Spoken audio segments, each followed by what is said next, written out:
Criminal math is pretty straightforward. If you commit a crime and someone sees it, you're done. If you commit a crime and someone is involved with you and talks, you're done. It's the old rule of 3 can keep a secret if 2 are dead. Take out the witness, you beat the case. As far as crime goes, it sounds logical. No witness, no testimony, no conviction.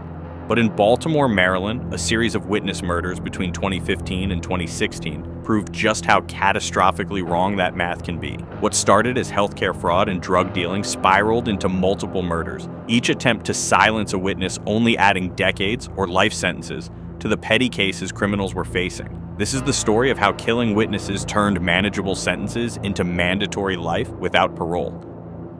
This is one of Baltimore's worst trap stories.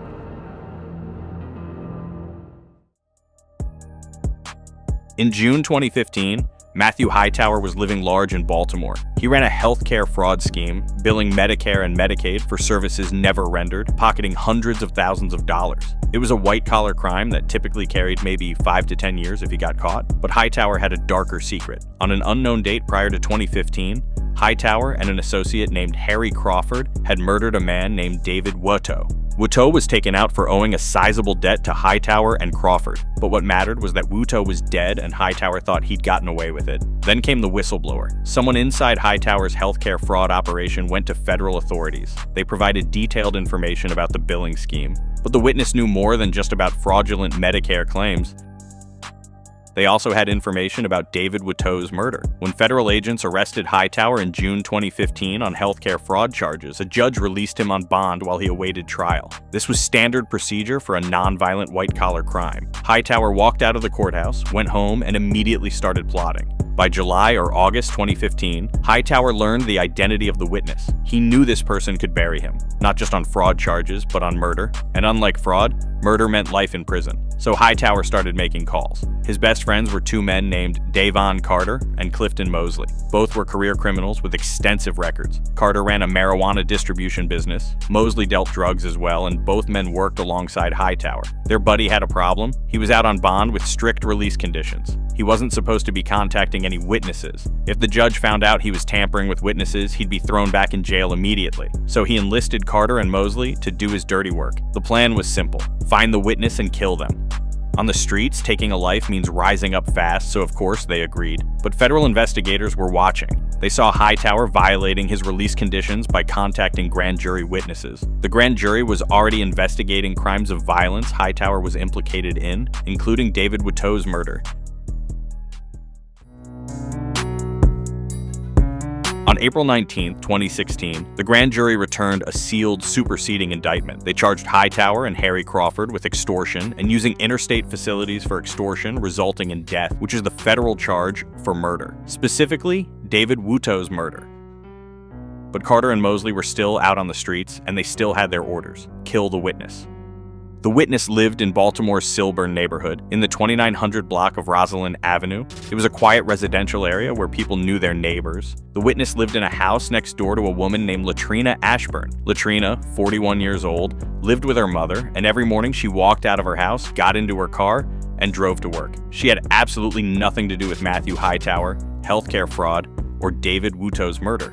She didn't even know who these people were. On the night of May 26, 2016, Clifton Mosley sat at a computer and searched a public court database. FBI evidence later showed he was looking up court appearance information for the witness. If the witness had a court appearance scheduled for May 27th, Mosley could figure out approximately what time the witness would leave home that morning. That same night, Carter and Mosley drove through the Silburn neighborhood. Surveillance cameras captured 2 vehicles moving slowly through the area. One vehicle was owned by the mother of Carter's girlfriend. The other was owned by Hightower. Around dawn on May 27, 2016, Latrina Ashburn walked out of her house to go to work. She got into her car parked outside her home when a man approached her, shot her multiple times in the upper body as she tried to flee, and fled. A neighbor heard the shots and looked outside. They saw Latrina on the ground. Police later released surveillance video showing the suspect fleeing the scene.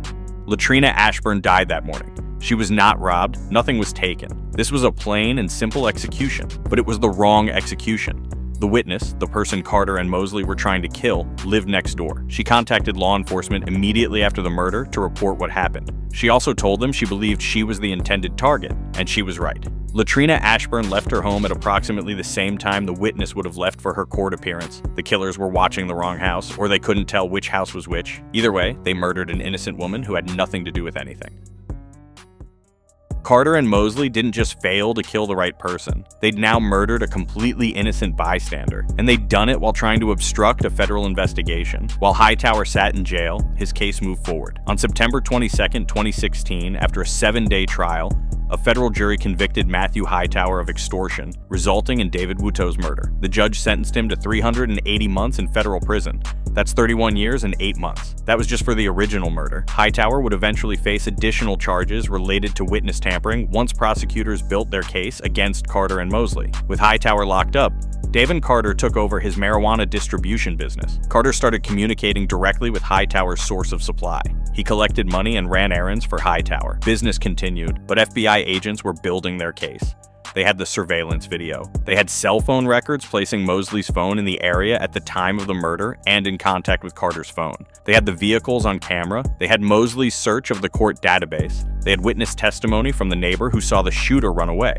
On December 20th, 2017, federal prosecutors unsealed an indictment against Davin Carter. He was charged with 2 counts of conspiracy to murder a witness, 1 count of witness retaliation murder, 1 count of witness tampering murder, being a felon in possession of ammunition the day of the murder, and possession with intent to distribute marijuana. For the witness murder charges, Carter faced a possible death sentence or mandatory life in prison. Clifton Mosley was indicted separately on similar charges. The case went to trial in January 2020. For 3 weeks, federal prosecutors laid out the evidence. The evidence showed a clear conspiracy. Hightower ordered the hit. Carter and Mosley scouted the location. They stalked the witness's neighborhood. They planned to kill her on her way to court. They shot and killed Latrina Ashburn by mistake. Prosecutors presented recorded jailhouse calls between the defendants. They showed financial records proving Carter took over Hightower's drug business. They demonstrated that Carter and Mosley weren't just friends of Hightower, they were active participants in his criminal enterprise.